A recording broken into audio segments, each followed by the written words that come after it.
Hello everyone! Welcome to the first multiplayer battle for the newest Wood Elf DLC, and I'm not actually playing as the Wood Elves because I spent some time playing the mini campaign for the Wood Elves, and if you beat it, you will unlock the Red Duke and his Mousillon faction of undead to bring in multiplayer and single player custom battles. These are the stats of the Red Duke there, and his abilities you can see down here. The one that I'm going to show off right now is El Sif. This is his unique Hex. For 38 seconds, he can only target this on a Lord or a Hero, but their speed, physical resistance, and melee defense are shattered. For 38 seconds, it's a special thing. I'll go more in depth with his stats after this battle. But for the army here, we are facing off against the Wood Elves, probably going to be a common enemy, I would imagine, for the first couple battles at least. So to dissuade them, or not dissuade them, but to try and counteract any kind of kiting missile infantry in the beginning to be deployed over here and just kind of kite us back, you know, like Way Watchers or Deep Scouts. I deployed 2 Dire Wolves over here, but you can see the enemy did not deploy any Vanguard forces here. We have a very cav and just numerically superior heavy army, which I think is going to be the greatest weakness of the Wood Elves. So over here we have 2 normal Black Knights, a unit that you don't see much play in normal battles, but Black Knights are totally okay at killing almost any Wood Elf unit in the game, I think. Most of them anyway, except for like the high armored Treekin. Behind them, we have the Red Duke, and then behind him, we have his bodyguard of Blood Knights. On the left flank, we have 2 additional Black Knights being reinforced by Varix Reavers, which are the renowned and regenerating Black Knights, which are pretty good. And again, the 2 Dire Wolves in the front. Then the main line is just a bunch of Skeletal Warriors. Behind them are going to be 2 Necromancers and then a Skeletal Spearman. Both of the Necromancers and the Red Duke himself have the Invocation of Nehek and the newly changed Raised Dead, which now only costs 2 mana. Overcast is 3 mana. Its cooldown is 5 seconds, and you have 7 charges on each of your casters. You can spam a lot of undead in this game if you want to. So these Necromancers are really cheap. I took off most of their... Actually, I guess they only have Raised Dead spell and then the Resistance Scroll. But yeah, they each have access to 7 either zombies or Skeletal Warriors for very cheap and very fast. The enemy brought a Glade Lord. I believe this is the lady version, the female with the range superiority. Yes, so she has access to the Arrow of Kurno spell, I believe. Yes, and then the I forget what the spell is called. Let's see. I'm learning all their names. Prey of Eneth Rama, which is the very powerful cannot move ability. And also accompanying her is going to be a Spell Singer of the Beasts with only the Flock of Doom and the Transformation of Kadan. Those are the 2 normal spells you see with the Beast. The mainline army here is going to be made up of mostly War Dancers in the front. We have 3 Glade Guard, just normal Glade Guard. Behind them we have a Tree Man, a Treekin, and then 2 Eternal Guard without shields, which is an okay thing to do against Vampire Counts. It's not like they have a bunch of missile units to spam against you.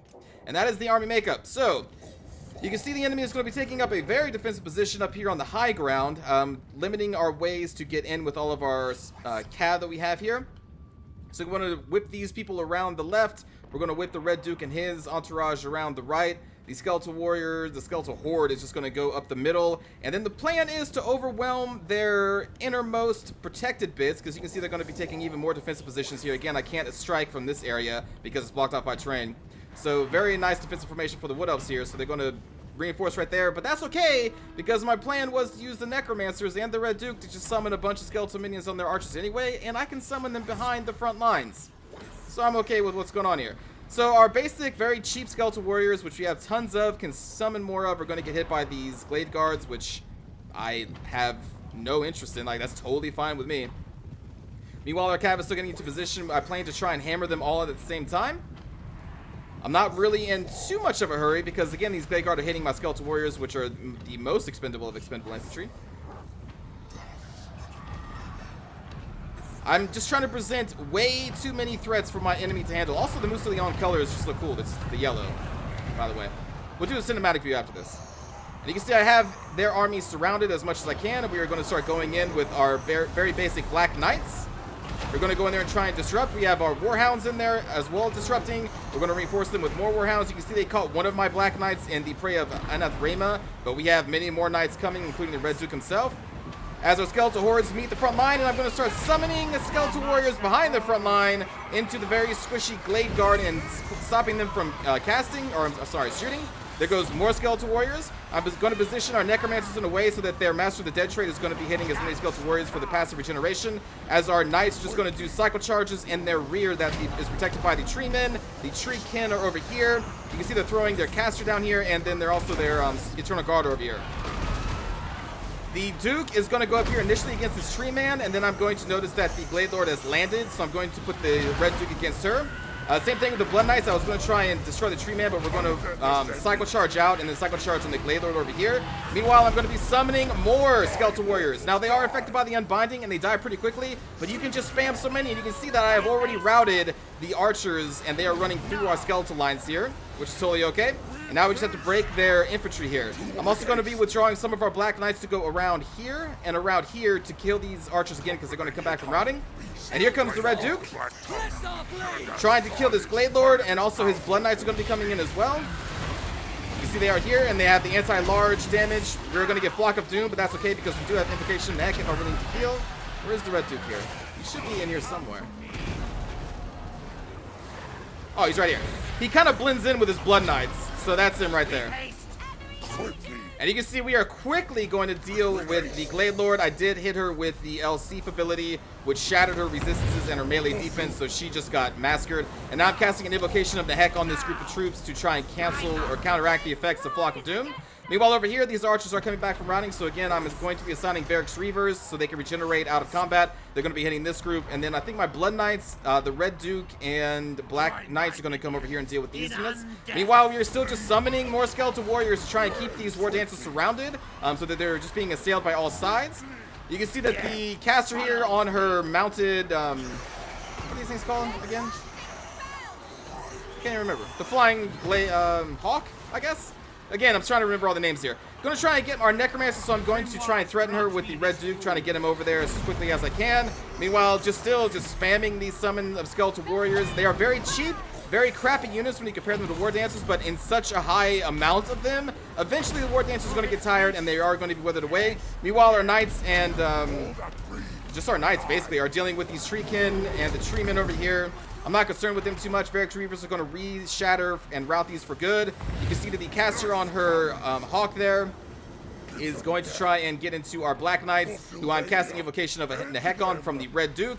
And I'm going to charge her, and I'm bringing the Blood Knights around as well over here to try and destroy the remaining leadership of the Wood Elves, as our Skeletal Horde just continues to deal with the War Dancers and the treatment over there. You can see we have routed that one group of Glade Guard, and so we're going to get the Varix Reavers into this unit, as the Red Duke and his bodyguard are going to try and destroy this Caster and her Flying Hawk mounts. Is it called Hawk? I'll have to double check that again. Yeah, we're just going to be able to deal with her pretty easily. For some reason, the Red Duke stopped, and that is when my opponent is going to concede, and we are going to win the battle against the Wood Elves. So yeah, I think the greatest weakness of the Wood Elves is just going to be what happened here. A Cav superiority, because they only have so many answers to stop Cav. They can throw in like Hawk Riders, but Hawk Riders will die to Cav eventually. And like Black Knights, well, here, let's just end the replay. We'll go over some units here.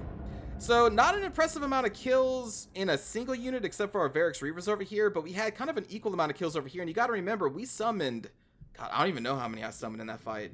A lot of Skeletal Warriors were summoned, and those summons are not reflected here. So they got a lot of kills against the Glade Guards that made them out initially. Red Duke, nearly untouched. Necromancers were just there for very cheap summoning spammable abilities, since they changed the summon. When I loaded this game up, well, anyway, let's just we'll get into that. For Malekith here, my opponent, 39 kills in the Glade Lord. The Spell Singer got 0 kills. The Eternal Guard held off pretty well. The War Dancers just, oh my god, right?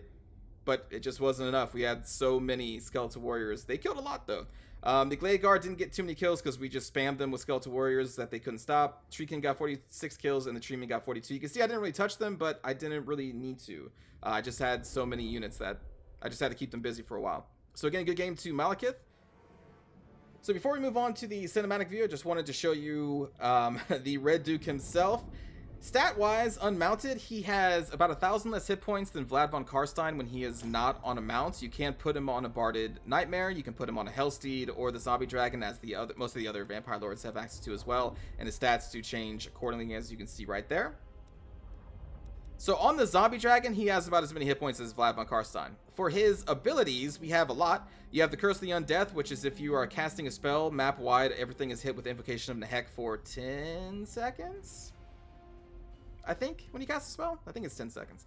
The Hunger, which is something that most vampires have when they are in melee. They're going to be regenerating hit points as long as the leadership isn't broken. He has access to Arcane Conduit, which is nice. Foe Seeker, the Red Fury, which is the buffing spell for 26 seconds. Every 90 seconds is the cooldown. Then the Undeath Resurgent, which is pretty basic. And then also, again, his unique one of El Sif, which is...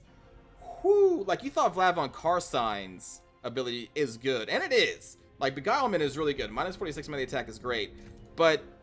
the Red Duke, though, only able to be used on a hero or lord, but still just shattering their minus 60 defense will bring them down to most likely 0 or around 0. I think the base hit chance in this game is 10%, or I'm sorry, 90%.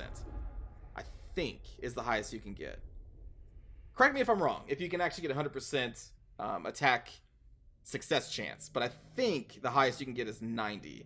You have a 10% chance to miss no matter what the opponent's melee defense is. I could be wrong. I could be wrong about that. But anyway, this is going to shatter any unit or hero's defensive capabilities and speed for 38 seconds, which is huge. So many setup potentials for his unique ability of El Sif. For the spells, he just has access to the lore of... I always get these confused. This is lore of vampires, right? Yeah, because the lore of death is the purple stuff. To the lore of vampires, including the new spammable Raised Dead. When I first opened up this game... and I noticed this, because I didn't notice this change when I was doing the overview video, or else I would have definitely brought this up. I thought that this was just like a bug with my preview build of the Wood Elf DLC. I was like, there's no way that Raised Dead only costs 2, it's only on a cooldown of 5 seconds, and the Overcast is 3. Because I tested it in the game, I'm like, and I just brought a bunch of Necromancers, and they're all just like, okay, Skeletal Warriors, Skeletal Warriors, Skeletal Warriors, Skeletal... and they just spam them out. I'm like, this can't be right. This has to be a bug. No, I guess that's the intended version, is you can just spam a ton of Skeletal Warriors or zombies. They do die really quickly, but man, you can see the potential. You can, because you can cast them behind the enemy line if you're close enough to the front line, that is. You just spam a bunch of fucking Skeletal Warriors, and they will crush the crossbows, Glade Guard, what, like, it doesn't matter. It's just, it's insane.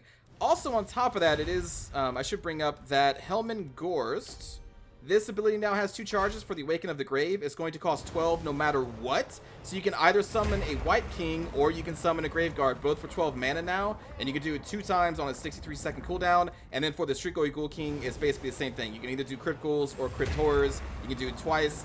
But again, everything in this game that is summoned does have that unbinding trait. So that's why they made these changes, I'm guessing. That's why the Overcast doesn't cost anymore, because now you just get a single White King for a little bit of time.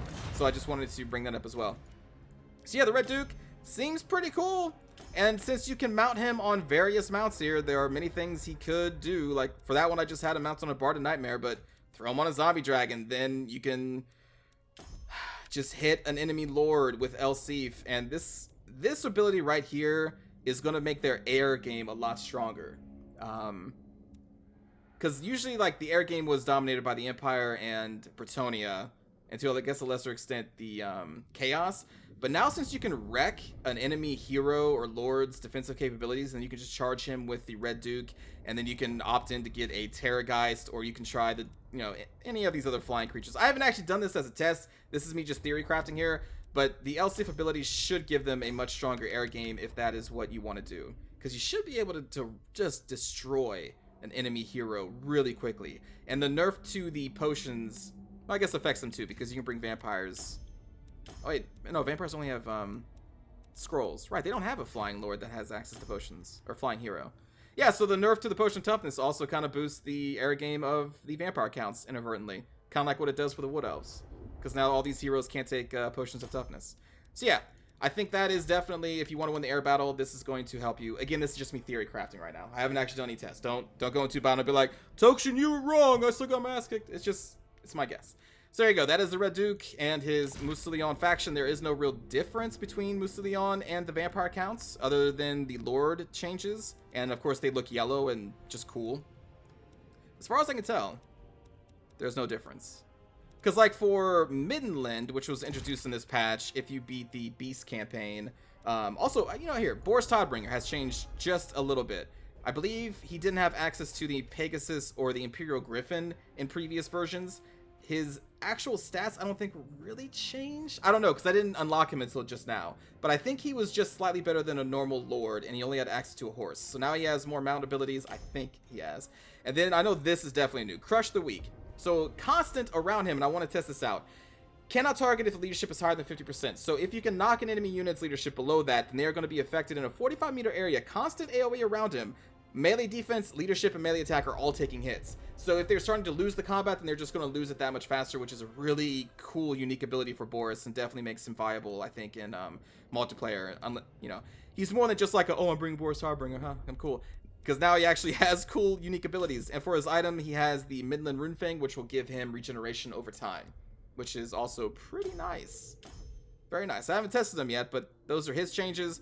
And Midland is a little different from the Empire because they do not have access to a lot of the renowned units. They have no Flagellants, no Sigmar Sons, no Tattersouls. They don't have access to the Royal Altdorf Griffites. They don't have access to... Actually, that may be it.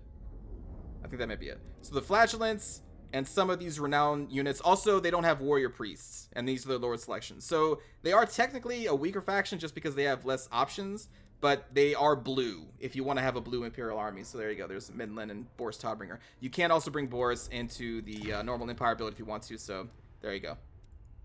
Pretty cool. A lot of cool little changes in here. But yeah, the main point of this was to look over the Red Duke, which we did. He is pretty sweet. Very, very cool and capable in melee, even unmounted, but he just has so many options. The spammable raise dead, like if you just have a flying army, if you want to do this, like you can, you can put this dude on a Hellsteed, which is still pretty fast. Can't be caught by the, oh, let me confirm what their names are, because it would slip me. Great Eagle, not Great Hawk. Great Eagles can still technically catch you on a Hellsteed, but you can just kind of fly over their army and just start spamming, like, dropping raised dead spells. You can just do, like, little passovers, just like, okay, I'm going to fly over the Wood Elf army, spawn Skeletal Warriors on their Glade Guard, fly back, spawn Skeletal Warriors, just be very annoying. But anyway, you'll come up with your own methods to use the Red Duke. He is, I think he's pretty cool from the little I've used him so far. So let's dive in now to a cinematic view of that last battle and enjoy that. Got some cool capes there, Glade Guard.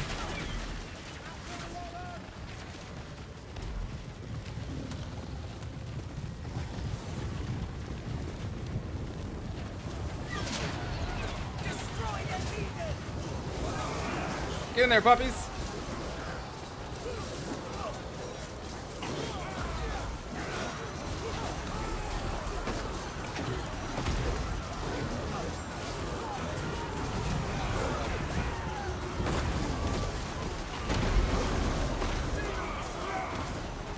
So I remember seeing in some of the comments and forums how people thought that Wood Elves are going to destroy vampire counts. I never really agreed with that because of the Black Knights and how easy you can kind of spam a bunch of cheap, decently armored cav. Because the Wood Elves are very weak, except for the Treekin and, well, just the Treemen, basically. Everything else is relatively weak, defensive-wise. So these Black Knights, I think, are finally going to have a use. Empire Knights and Knights of the Realm for Bretonnia and the Empire, I think, are finally going to have a bigger use, and you're going to see more of them when fighting against Wood Elves. A lot of the Orc cav that you don't see that often, I think, is going to be brought as well. Like cheaper Orc cav, maybe even Goblin Chariots, things like that.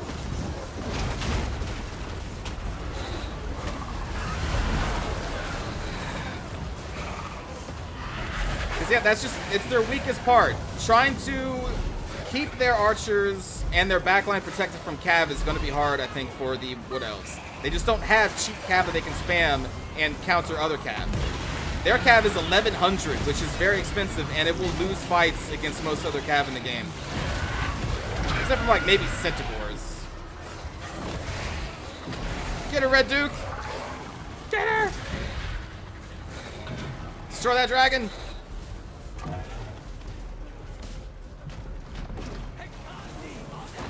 Oh, we routed it anyway.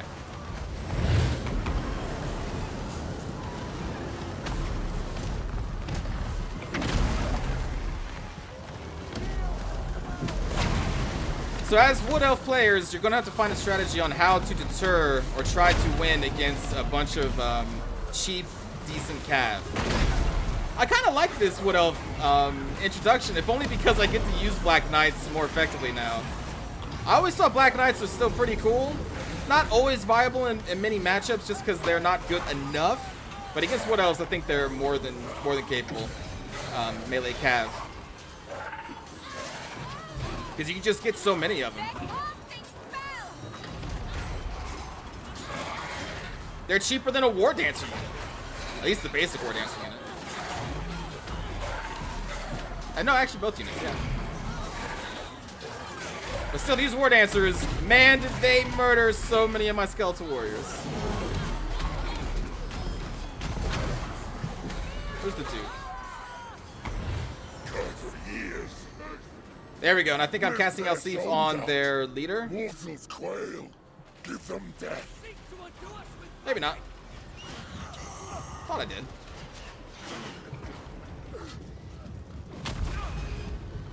Blood magic. Maybe that was it? There it is. Now I hit her with Elsif.